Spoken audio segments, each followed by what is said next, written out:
Bonjour à tous et à toutes et merci aux organisateurs et à l'assistance de me permettre de m'exprimer sur une intervention que j'ai nommée « Le corps et son double ». C'est une très mauvaise traduction.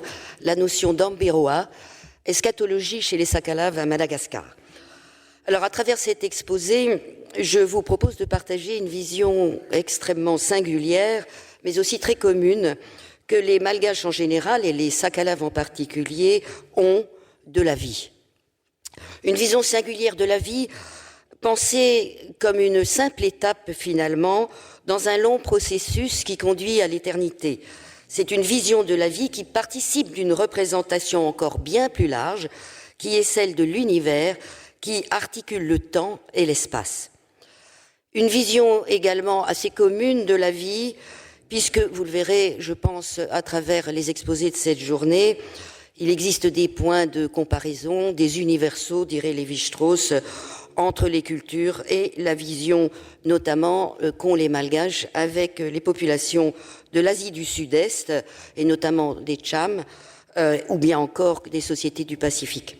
Alors pour cela, je pense qu'il est utile quand même de rappeler, même très rapidement,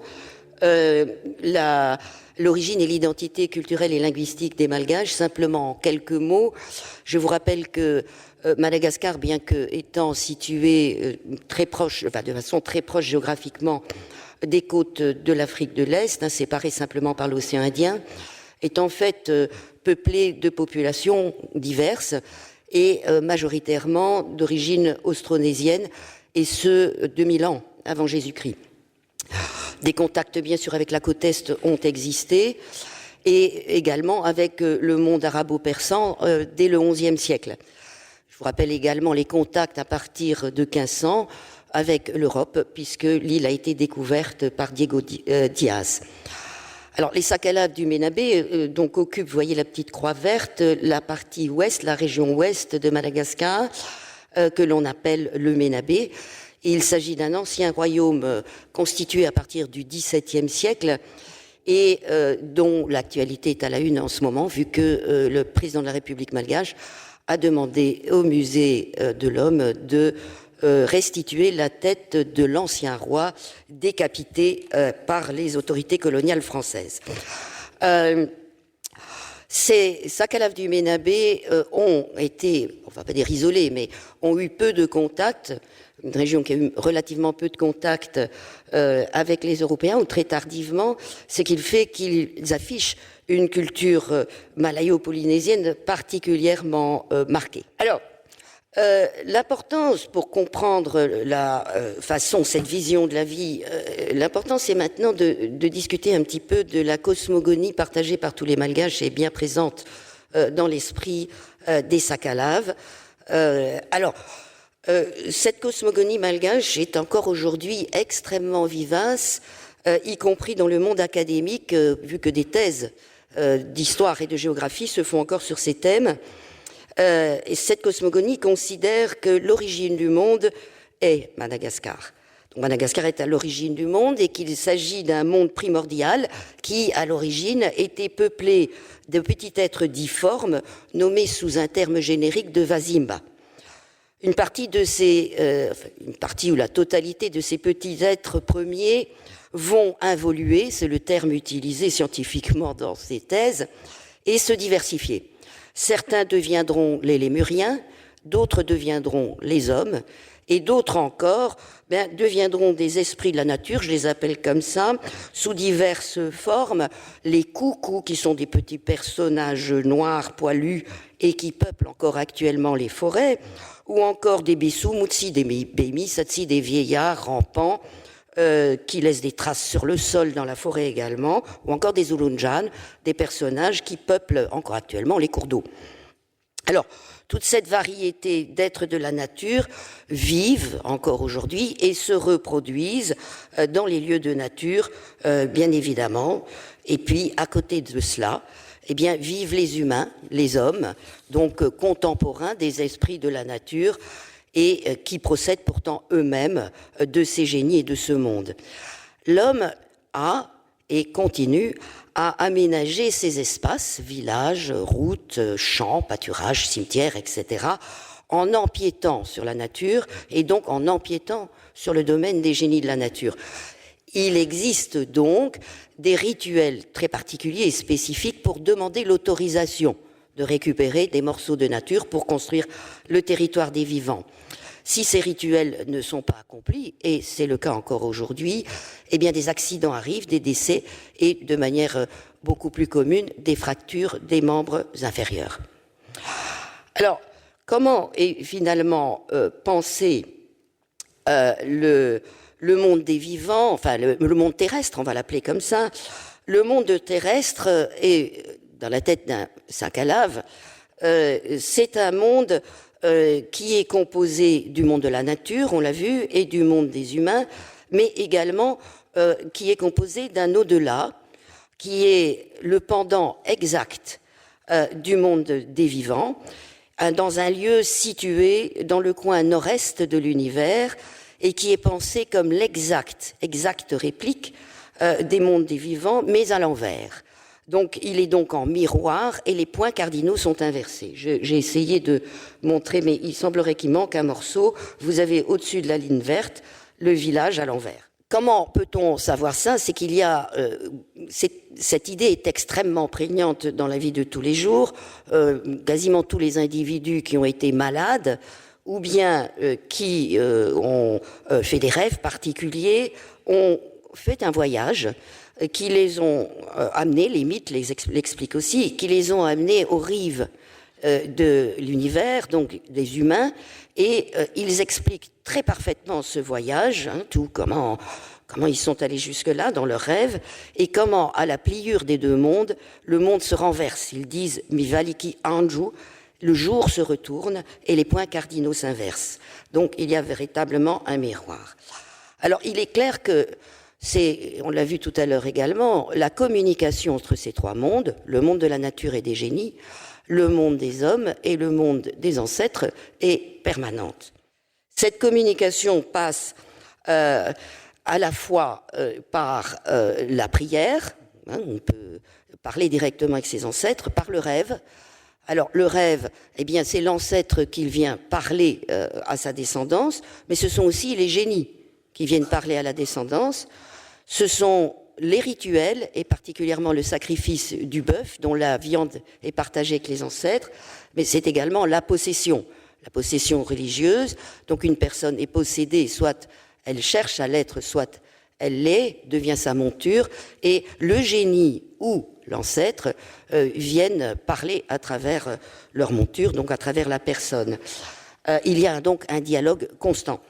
Il y a également les pratiques magico-religieuses et thérapeutiques qui passent par la connaissance qu'ont les génies de la phytothérapie. Les génies de la nature sont des grands spécialistes de la phytothérapie et donc la géomancie permet aux praticiens de dialoguer à travers les graines pour trouver la meilleure des thérapies. Alors, si on en tient ça, le monde et l'architecture de l'univers chez les sacs à lave se résument en trois mondes connectés, mais qui sont trois mondes spatio-temporels. D'abord, le monde primordial des origines, dont procède à la fois l'être humain et qui perdure dans les lieux de nature où vivent les génies, c'est le passé éternel et le présent. Le monde des humains, constitué de villages, de champs, de pâturages, de routes, c'est le monde du présent qui n'est qu'un monde de passage. Et le monde des ancêtres, donc situé au nord-est de l'univers, et qui est un territoire des anciens vivants, qui est un monde très présent dans le quotidien des humains, et qui est finalement le monde de la destinée de tout être humain. Alors, pour cela, sur le monde terrestre et dans le territoire, enfin entre le territoire des génies de la nature et entre le territoire des vivants, il existe un lieu très particulier qui est le cimetière. Le cimetière est considéré comme un village et il est exactement construit comme un village, par quartier contenant des maisons qui sont les tombeaux. Alors, ces cimetières sont placés toujours au nord-est du territoire villageois, c'est-à-dire comme le nord-est qui figure dans l'univers, l'au-delà, le lieu où se trouvent et s'installent les ancêtres. Ce cimetière ce village des morts est à la pliure quelque part entre le monde des vivants et le monde des ancêtres, puisque, et je l'expliquerai à travers la conception du corps, chaque tombeau est une sorte de sas, de porte, qui permet à l'ancêtre de revenir, de passer du monde de l'au-delà vers le monde des vivants et de l'ici-bas. On dit, par ailleurs, que les ancêtres, quand le soleil est au zénith, ou encore à la tombée du soleil, les ancêtres sortent de leur tombeau sous forme de papillons noirs et viennent volter dans leur village des ancêtres ici-bas. Donc, pour comprendre tout ça, et c'est essentiel, il faut comprendre aussi la genèse de l'être humain, qui prend sa place dans ce temps et cette cardinalisation et qui donne sens à la vie de l'être humain. L'enfant qui vient au monde est considéré comme venant du monde de la nature, du monde des génies. Il n'a pas de genre, il n'a pas de nom, il n'a pas d'identité, il est nommé la bête, Bibi. Son cordon ombilical, ainsi que le placenta, d'ailleurs, sera confié à la nature. Il partira, il retournera dans son élément d'origine. C'est la raison pour laquelle aussi, il y a une sorte de passage entre le monde de la nature et le monde des vivants, qui est ritualisé par l'enfermement de l'enfant et de la mère dans la case en attendant le retour de couche. Alors là, vous voyez deux personnes qui viennent de sortir de leur retour de couche et qui sortent avec leur bébé. L'enfant et la mère sont entourés d'amulettes parce qu'ils sont justement tous les deux dans une période d'entre-deux, entre le monde de la nature et le monde des humains, et la crainte est forte que les génies de la nature viennent récupérer ce qui leur appartient, c'est-à-dire l'enfant. Donc, vous voyez qu'elle porte donc un masque blanc, ils ont des amulettes, etc., pour repousser les génies et bien rester et rentrer et rester dans le monde des vivants. À la suite du retour de couche, l'enfant et la mère sont sortis de leur case, donc une sorte de deuxième accouchement social, et on dit qu'ils miboaki, ils sortent du monde de la nature pour rentrer dans le monde des vivants, et l'enfant sera présenté au village et à la société.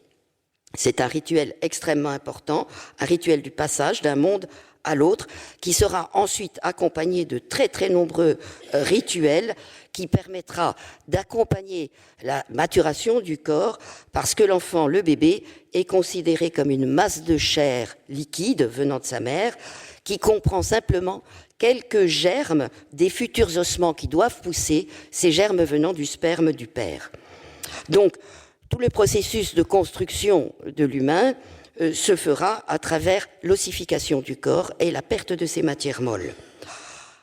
Cela passera par la première coupe de cheveux que l'on appelle les talines coucou, c'est-à-dire que les premiers cheveux qui poussent sur la tête de l'enfant, ce sont les tresses des génies. Ce sont encore des cheveux de la nature, de son animalité.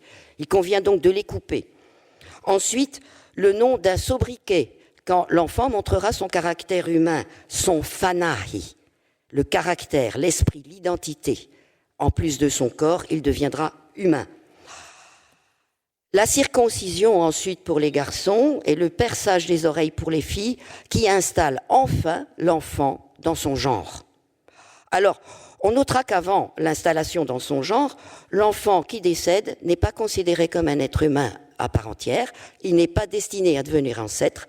Son corps, s'il décède, sera donc retourné dans le monde des esprits et rejoindra son placenta et son cordon ombilical. Donc, à mesure que l'enfant grandit, devenant adulte, son corps est censé devenir de plus en plus os. Il emprunte un processus d'assèchement, d'agnatisation, donc jusqu'à sa mort. Mais l'être humain possède un élément totalement immatériel et vital, essentiel à sa vie, qui est l'ambirua. Littéralement, ambirua raikruwe telu, roué.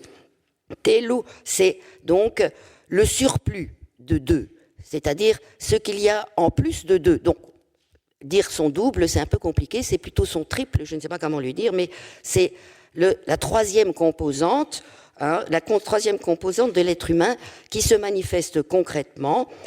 Il peut avoir une vie autonome, cet Ambiroa, se séparer du corps, je l'ai dit, lors de la maladie, mais également lors du sommeil. Et lors du sommeil, il est source de nufi marina, c'est-à-dire de rêves réels, des rêves dont on se souvient et qui permet d'expliquer, voilà, je suis allé au pays des ancêtres et j'ai vu que le monde se retournait, etc. Mais également de dialoguer, de faire des voyages oniriques en sorte. Alors, c'est, pour l'anecdote, la raison pour laquelle à Madagascar, on ne réveille jamais un dormeur. Parce que si l'on réveille le dormeur, le risque est que son Ambiroa est parti et que dès lors, il y a une mort subite. Parce que l'Ambiroa n'a pas le temps de rejoindre le corps. L'Ambiroa, c'est également ce qui prend la forme de papillons noirs et qui volette dans les cimetières en passant par le sas qu'est le tombeau. Alors, la mort est donc un état de transition qui ne dure finalement qu'une année. Quand la mort naturelle survient, l'individu est arrivé finalement à son terme, au terme de sa maturation de son corps vivant.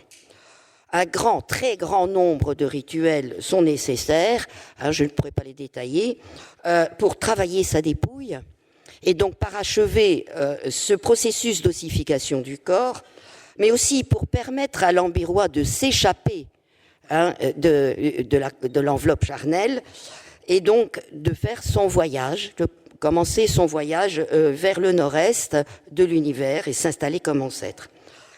Il est aussi nécessaire dans ces rituels de préparer la demeure terrestre qui contiendra donc les ossements, la demeure terrestre dans le village des morts, c'est-à-dire le tombeau.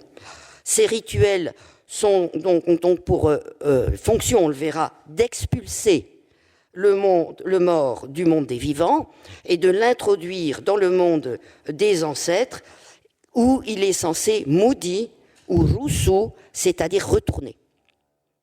Donc, on l'installe dans sa condition d'ancêtre à travers ces rituels, des rituels qui sont les pendants finalement des rituels de naissance, où l'on prend l'enfant pour l'introduire et le travailler comme être social et individu appartenant au monde des humains, et donc Miboaki, on le sort du monde de la nature, on le guide, on le transforme, et puis on fait le rituel d'expulsion, Rusu, d'expulsion du vivant pour l'installer dans son éternité d'ancêtre.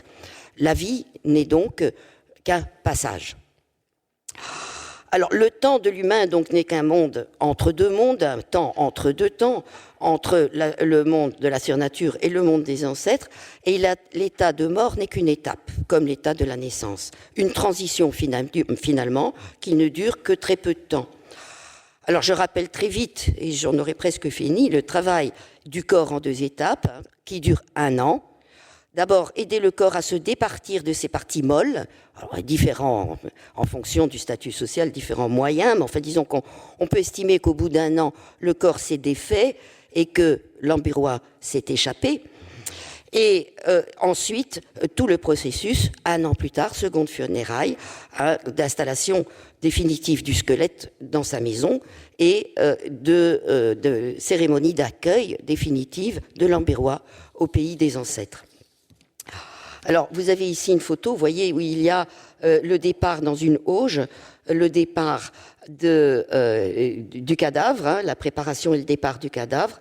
Là, on démolit sa maison, très souvent. C'est un peu similaire à ce qui a été expliqué précédemment. On prend ces objets personnels, on les tue, on les troue, on les tue, on les rend morts, ces objets personnels, pour les mettre sur sa nouvelle demeure, son tombeau.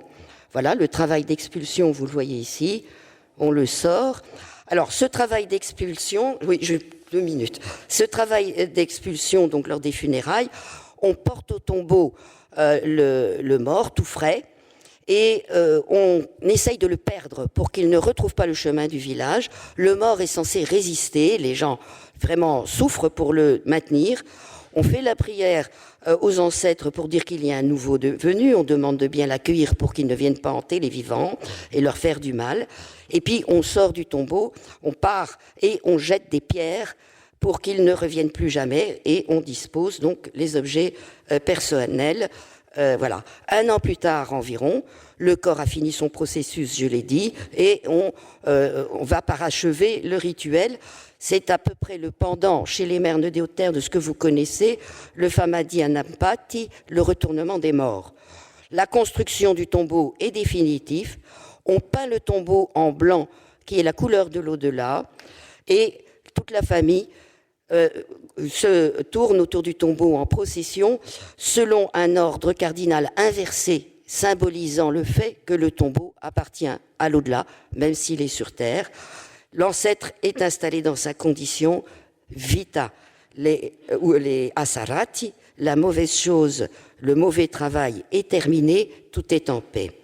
Il reviendra bien sûr en rêve ou quand on l'appelle, l'Ambirois reviendra sous forme de papillon, le monde est en paix, sauf si la mort est soudaine, non naturelle, ou le rituel est mal fait. Auquel cas, l'Ambirois ne procédera pas à son voyage. Il prendra la forme d'un angatse, un esprit vengeur, un mal mort, qui viendra sans cesse tourmenter le vivant. Voilà. Je vous remercie beaucoup. Je vous ai donné quelques références, bien sûr. Merci.